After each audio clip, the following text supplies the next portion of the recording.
the type of alerts that we see in these networks are not necessarily cellular specific. They're true for all of OT. People obviously want to be able to track any anomalous traffic pattern, whether they're part of the data path or in the cellular signaling that's in the network. But there definitely are some, call it specific cellular threats that we've been asked to monitor. To name a few, we've had customers asking us to be able to detect IMEI spoofing. So if you have a device sort of pretending to be another device, how we're able to detect that in real time.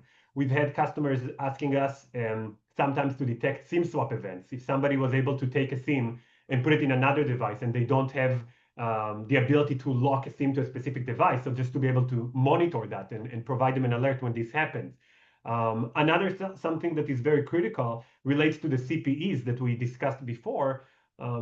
Oftentimes, we have people asking us to detect any unauthorized access via some rogue device that might connect into one of the CPEs. So this is probably one of our most common use cases for security.